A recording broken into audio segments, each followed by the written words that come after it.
Halo semuanya, balik lagi di Sabrina Evanalia di podcast After Rest. Kali ini kita akan nge-review soal free practice pertama MotoGP Misano 2025. Nah, tadi kalau kita lihat dari hasilnya, yaitu di FP1 ada Franco Morbidelli pertama, kemudian ada Fabio Quartararo kedua, ketiga ada Fabio Di Gia, keempat ada Alex Marquez, dan juga kelima ada Marc Marquez. Sementara di enam ada Luca Marini. Dan kalau kita lihat tadi secara keseluruhan jalannya dari FP1 ini, kayaknya Marquez bersaudara ini berada di tengah-tengah gempuran dari pembalap Italia gitu ya, kecuali Fabio Quartararo yang berada di posisi kedua. Karena di posisi pertama Morbidelli, kemudian di posisi ketiga ada Fabio Di Gia, kemudian di posisi keenam itu ada Luca Marini yang semuanya adalah pembalap Italia dan merupakan uh, apa ya, Morbidelli dan juga Luca Marini itu sebagai anak didiknya VR46 Academy, dan juga Fabio Di Gia sebenarnya ini dari tim VR46 Pertamina Enduro. Nah, kalau kita lihat dari catatan waktu yang sudah dikeluarkan oleh MotoGP,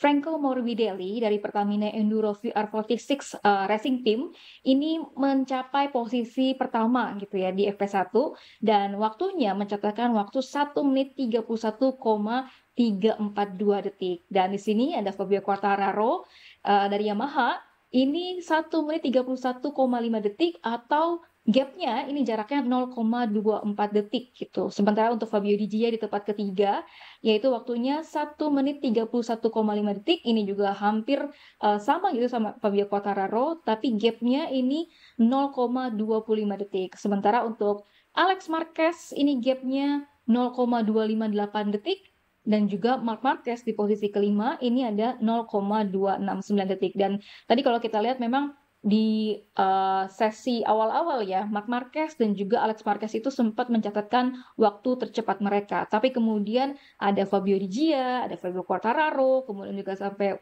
Franco Morbidelli itu mencatatkan waktu terbaiknya. Dan Franco Morbidelli itu tadi sempat crash ya di akhir-akhir sesi FP1, sampai akhirnya dia harus ke gravel, kemudian dia lari gitu dari pit lane sampai dia ngambil motornya lagi, motor keduanya, untuk melakukan practice start gitu ya, atau latihan start di grid. Nah, sementara untuk di posisi ke-6 ini ada Luca Marini dengan catatan waktunya 1 menit 31,6 detik. Ini juga gapnya 0,27 detik dari posisi pertama. Kemudian ada Pedro Acosta di tempat ke-7, Marco Bezzecchi yang tadi juga performanya cukup baik ya di Misano ini, tapi kemudian dia terakhir-terakhir nggak bisa mencatatkan waktu tercepatnya, makanya di posisi ke-8. Kemudian ada Pecco Bagnaia.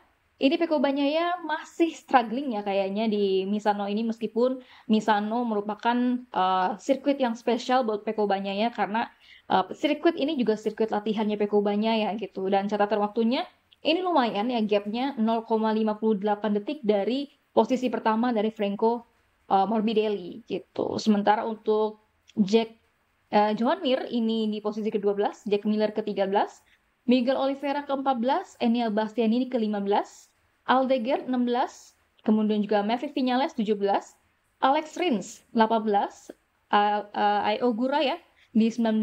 Nah, Augusto Fernandez ini juga menjadi sorotan ya teman-teman, karena dia untuk pertama kalinya di FP1 MotoGP Misano ini menggunakan Yamaha V4, yaitu mesinnya mesin V4. Sementara kan kayak Fabio Quartararo, kemudian Alex Rins, kemudian Jack Miller, kemudian juga ada Miguel Oliveira, itu dia pakainya inline 4. Dan ini catatan waktunya 1 menit 32,5 detik, alias gapnya lebih dari 1,1 detik. Tadi pun sebenarnya Augusto Fernandez ini sempat berada di posisi 10 besar ya di awal-awal free practice gitu. Tapi kemudian menjelang akhir dari sesi free practice tersebut, kayaknya ada permasalahan sama mesin V4 dari Yamaha. Jadi tadi sempat Augusto Fernandez itu ke gravel gitu ya untuk di pinggir lintasan, sampai akhirnya dia juga harus ganti dulu untuk pakai motor keduanya, yaitu di Yamaha V4 juga mesinnya.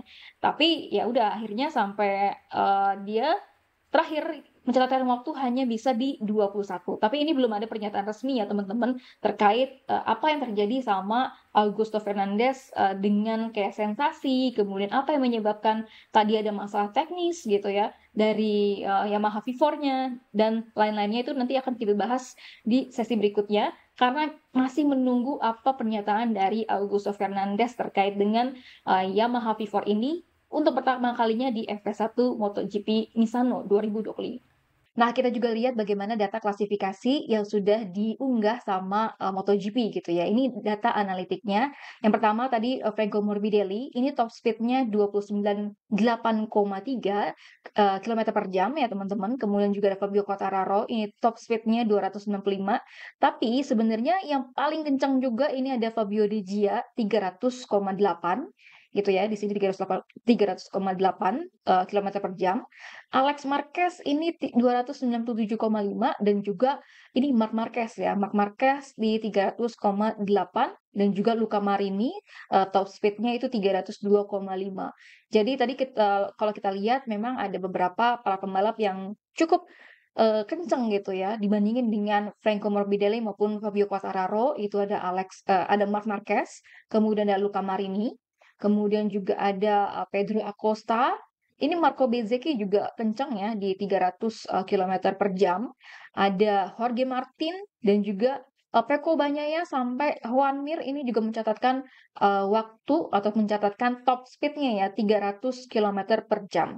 Nah, kali ini kita akan ngebahas sedikit aja soal sirkuit Misano. Sirkuit Misano ini namanya Misano World Circuit Marco Simoncelli dan, sirkuit ini kenapa dinamain sebagai Misano World Circuit Marco Simoncelli ini sejak tahun 2012. Tentunya untuk mengenang Marco Simoncelli atau pembalap MotoGP Italia gitu ya. Seperti yang kita tahu, ini Simoncelli meninggal dunia pada 23 Oktober 2011 akibat kecelakaan saat balapan di MotoGP Sepang, Malaysia. Mungkin juga teman-teman yang ingat pernah nonton ataupun juga sudah melihat gitu ya bagaimana kejadian itu sumpah itu tragis banget dan cukup sedih sih. Dan ini juga sebagai penghormatan gitu ya, nama dari Marco Simoncelli disematkan ke sirkuit Misano untuk, sebagai penghormatan tentunya dan juga mengganti nama pada tahun 2012 menjadi Misano World Circuit Marco Simoncelli.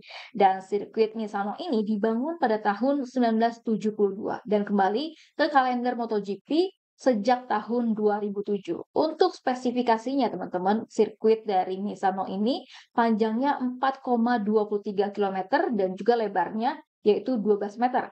Ada 16 tikungan, yaitu tikungan ke kanan sebanyak 10 dan juga ada 6 tikungan ke kiri. Dan nantinya untuk MotoGP sendiri ini akan dilangsungkan 27 laps untuk balapan minggu atau di main race-nya.